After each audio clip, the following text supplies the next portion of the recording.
We know that the author had written Arnold's character as a mysterious one, but even he finds something beautiful, and you can guess what it could be. The last part had a flashback of Rishi's sixth life with Joel, and we know that he's obsessed with sleep and sword fighting, so he asked Rishi for a match, saying, "Let's play around and find out who can kill whom," which was obviously a bad sign. She had to redirect his attention, so she told him that she could negotiate a match with Arnold for him, if he helped them as well. He agreed to it, but midway he narrowed his eyes suspiciously. "Come to think of it, what are you anyways?" he asked. "You're all fluffy, like pink candy, but you jump onto the ship and then fought the pirates with those skinny arms of yours." He stood up and padded toward her on bare feet. "You're a girl, but you're a knight of Galkine, and you can negotiate with Prince Arnold directly? That's so weird." Then he leaned in close and peered into Rishi's face as if attempting to see through her soul. "What are you to him?" he asked. But before she says anything, a beautiful blue-eyed man standing behind her lifted her up in the air. She grabbed onto Arnold's shoulder for support, but immediately regretted touching him. She also caught Arnold shooting a glare of intense displeasure at Joel's way. "She's my wife," he said. Like always, Rishi corrected that they were just engaged. She pleaded quietly, and though he said nothing in response, her plea must have gotten through him.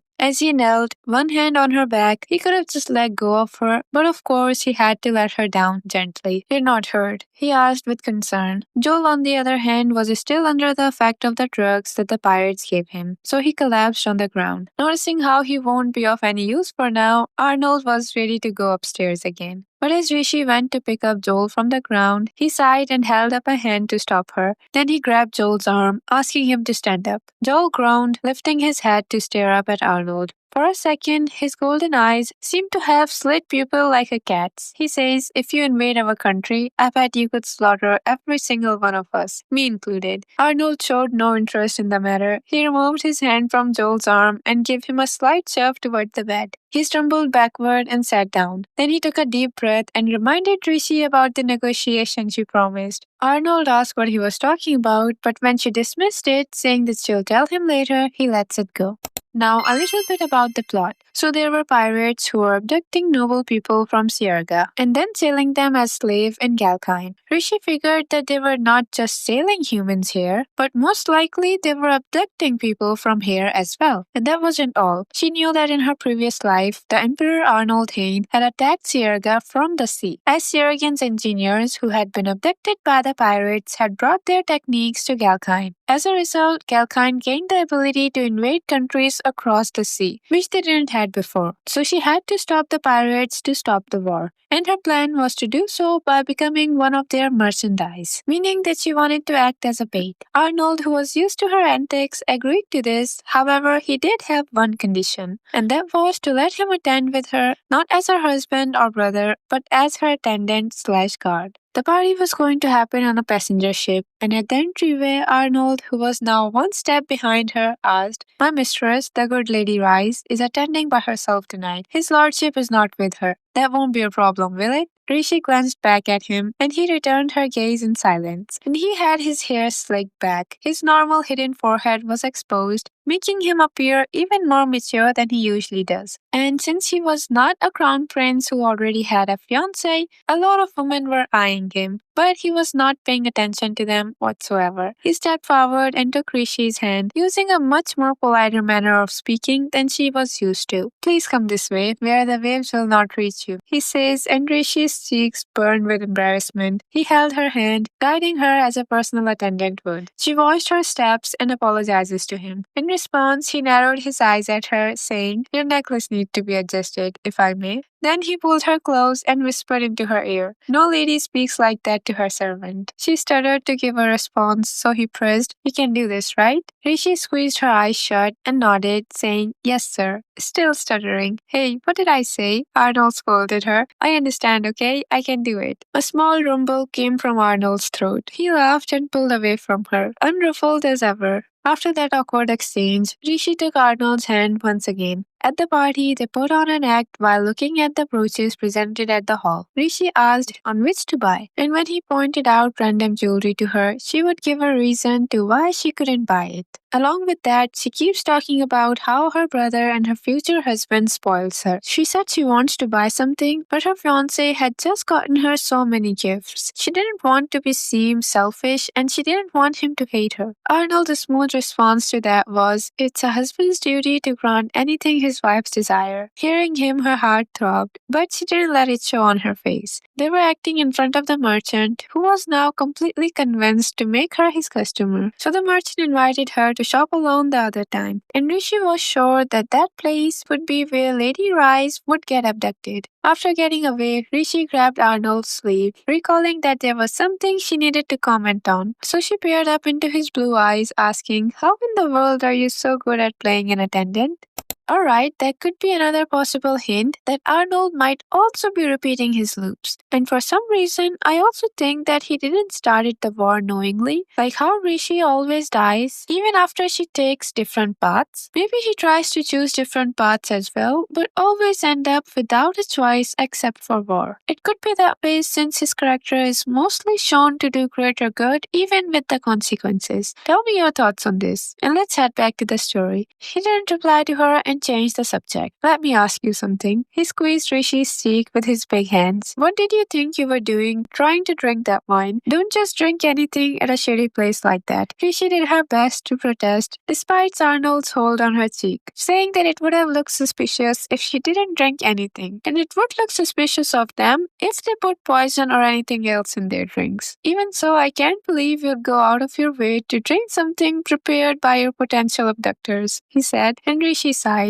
It was a perfectly sound argument, she had to admit. She also had to acknowledge that she was having a hard time keeping her cool with Arnold's face so close to hers. "Does Prince Arnold think squeezing my cheek like this is a punishment?" she thought. If that was his aim, then he was succeeding. Rishi was so embarrassed, her cheeks heating up by every second. Evidently, her distress was plain on her face. Arnold huffed a sigh and said, "I understand that it's a part of your plan, but don't be so defenseless in front of them." He removed his hand, giving her a quiet but piercing stare. He knew that she was worried about the other woman who had been abducted, and she kept on worrying. So he laid a hand on hers and interlaced their fingers, which made her realize that she'd been clutching her dress. She let out a breath she hadn't known she was holding, as Arnold softly changed the subject to her wedding dress fitting, saying that he would join her. She said that he would just get bored because they were just going to talk about embroidery and other things. "Why would I get bored?" Arnold looked tenderly upon her. "If you're going to be wearing your wedding dress, I want to see it." Rishi gasped, heat flooding her chest. She was using the wedding dress as a part of her strategy to avoid the war, but she had also secretly been looking forward to trying it on. He must have noticed that her heart was full to bursting. "If you need jewelry to go with the dress, then pick out as many pieces as you like. If the goods on the ship weren't stolen, I would have bought every single one of them for you," he said, and Rishi realized that he was trying to spoil her, and the thought made her very happy.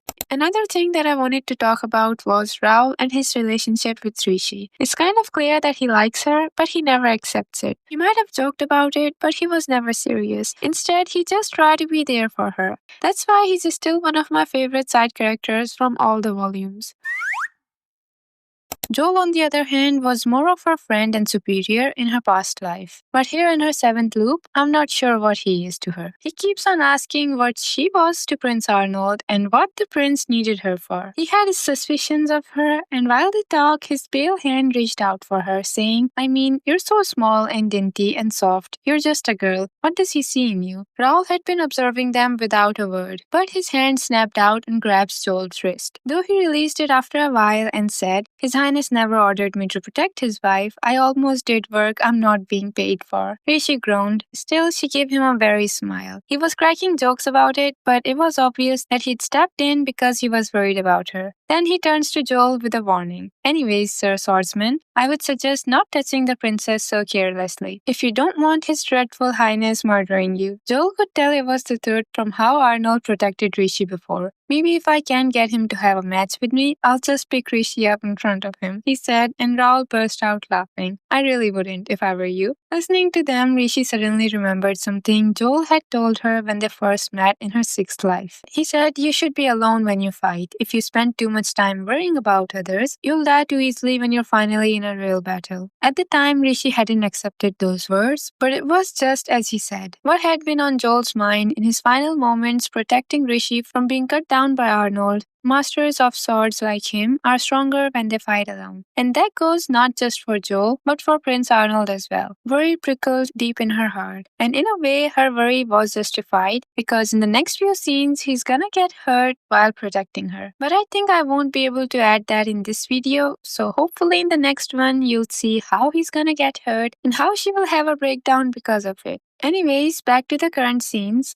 So she attended a bath Oliver had scheduled for her before her dress fitting. There they dolled her up even more. A woman was washing her hair and the other was washing her skin. The next one was massaging her shoulders as well. There was even one moisturizing her face and another tending to her fingertips and nails. Is this the first step toward the life of utter slut I've dreamed of? For some reason, Arnold sometimes asks her, "You still haven't given up on that?" However, to her, the question made no sense. In her mind, every one of her actions was leading up to that carefree life she so craved. And I would really want to see her living that life by the end of Volume 7, along with Arnold. Rishi was really grateful for them, but she felt bad because she was not going for a dress fitting after this relaxing bath. Instead, when she meets Arnold again, she puffed out her chest, saying, "Your humble Imperial Guard trainee, Lucius Alcott, will accompany you wherever you wish, Your Highness." Arnold could only sigh, as it was one of the things that Rishi had asked for him. The reason for this act was that one of the officials were definitely involved in the trafficking, and even though they have asked Arnold to confirm the state of security, Rishi didn't want them to enter a state of panic and change their plan if anything goes sideways. So if the royal couple lured them into a false sense of security, they wouldn't feel threatened. When she was proposing this plan to him, he had narrowed his eyes, closing in on Rishi, asking, "Is this revenge for my performance as your attendant?" "Of course not. I'm certainly not thinking that you seemed to be greatly amused by the part you were playing, or that you were maybe a little mean," Rishi had said with a brilliant smile, and Arnold had sighed deeply. The very fact that he'd assumed she wanted revenge meant that he was aware of how he'd made her feel by having his fun. Now it was her time to act. Everything went according to her plan. She checked the security while Arnold stood there watching her. After a while, the official got more relaxed. Their eyes met, so she told him, "I'd like to check that warehouse next, Your Highness." "Is the door unlocked?" he asked. "I'll call someone to unlock it immediately if you would just give me a moment," the captain said, and Arnold turned to him and said, "You mean to tell me that the captain doesn't know where his own keys are kept?" The captain snapped to attention before Arnold could press the issue. He sped off, only a tad bit hesitant, leaving Rishi and Arnold alone in the brick alleyway. Judging by how flustered he was, I'd say it will take him some time before he arrives with the keys, Rishi said, talking over to Arnold. He sighed, reaching for her face. "Your cheek is dirty." With his gloved thumb, he gingerly wiped her face. "I can't believe you're out here doing actual dirty work on your own will just before your wedding dress fitting. I'll take another bath before the fitting. It's fine." Rishi let him wipe her cheek. Then Arnold seemed to notice something else. He bent down and brought his nose closer to Rishi's neck. His breath tickled her skin as he murmured, "I smell something sweet." His voice was as flat as ever, but for some reason that only made Rishi more embarrassed. After a while, Raoul joined them with the keys that the official went to get.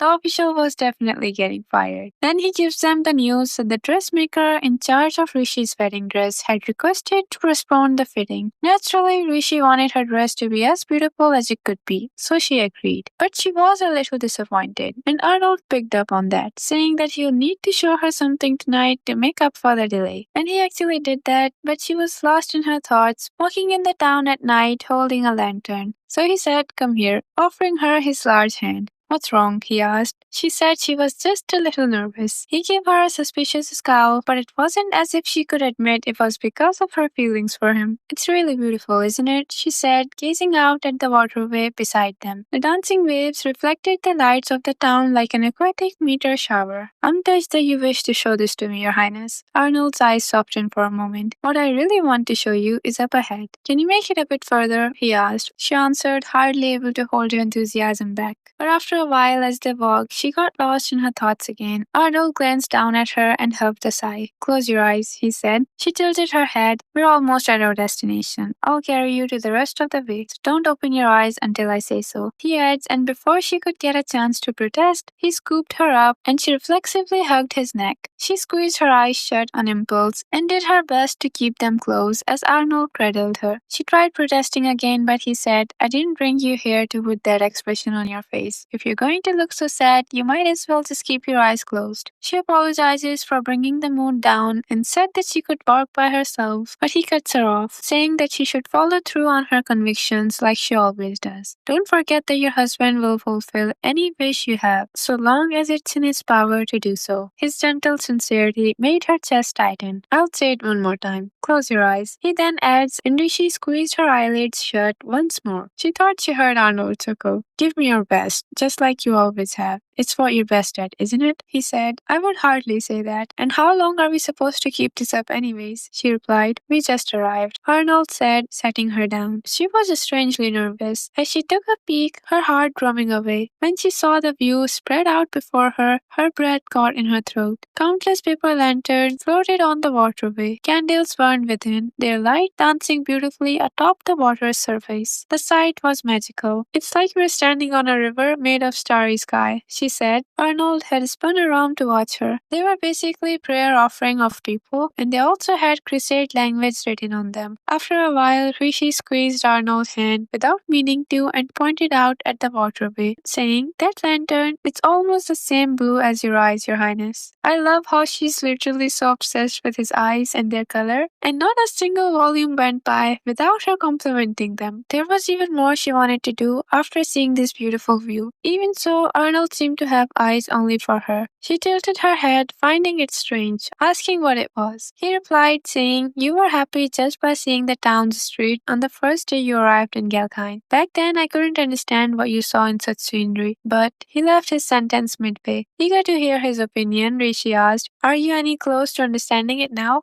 "No," he replied. After this simple denial, Arnold's tone softened. "But I understand that you cherished it." And she knew that Arnold couldn't have had any fond feeling for it since he hated the church, but he still brought her to see it. Rishi smiled, thanking him, and he squinted back at her like she was too bright to look at directly. "It's so beautiful." The prince must have realized that she was on the verge of tears, so he brought his free hand up to her cheek and brushed the corner of her eye, sweeping away the teardrop that had yet to fall. There was no emotion in his eyes as he lowered them, but his voice was gentle as he said, "I know nothing as beautiful as you." Rishi's breath got caught once more. She could see the lantern light reflected in his sea blue eyes. She hung her head at lost for words. Her heart was hammering in her chest, and her cheeks felt like they were on fire. He seemed to think it strange that Rishi could no longer raise her head, so she covered one ear with her free hand, desperate to hide how they were burning. "My face is red, so you cannot look at it," she managed to say, determined to impress upon him that her current state was his fault. Yet there was no sign of Arnold taking his eyes off her. Of all the things he could have done, he pressed a finger to her cheek. She looked up to protest, but found herself staring wide-eyed at him instead. After checking the heat of Rishi's cheek, Arnold laughed with genuine amusement. Then he said, his voice slightly teasing, "It is red." She hardly ever saw Arnold smile this way, and this time she really couldn't meet his eyes. She almost turned her back on him, but she couldn't flee with his fingers intertwined with hers, and she certainly couldn't shake off his grip. How does anyone deal with being in love? She thought and squeezed her eyes shut. The world is changing, little by little, and the changes in Prince Arnold will surely lead to different future. She hoped and slowly opened her eyes. Her face burned, but she gathered her courage and peered up at him. "Can you keep showing me the things you want me to see?" she asked. He gazed at her and promised. She had no words to express her happiness, so she kept quiet. A distant hope bloomed in her heart. Maybe now Prince Arnold will choose a path other than war. When she first became engaged to him, her task had seemed almost impossible, but so much had changed since then. No matter what his goal is, I'm certain that he'll come to understand that he doesn't have to kill his father and start a war to change the world. But soon after that, she murmurs in a prayer of her own with, "I hope these beautiful prayers floats on forever." Then suddenly, a strange sensation came over her, and when she caught a glimpse of Arnold's profile, his gaze was strained somewhere over the water. "I see," he muttered, and her heart froze, because his eyes were so cold. I know that he hates his father, and later there are some scenes of them discussing his mother, but sometimes I don't get how he changes so quickly. Like, what does he think about? And does certain things remind him of his past? I desperately need his point of view to understand him better. Anyways, that was it for the video. I hope you enjoyed it. Thank you for listening to me. Take care of yourself and goodbye. All the highs and the lows, no, you'll never be the same. I don't really wanna hurt you, but I can't control the pain. If you're sticking by my side, maybe we could be okay. Okay, maybe you could be the change.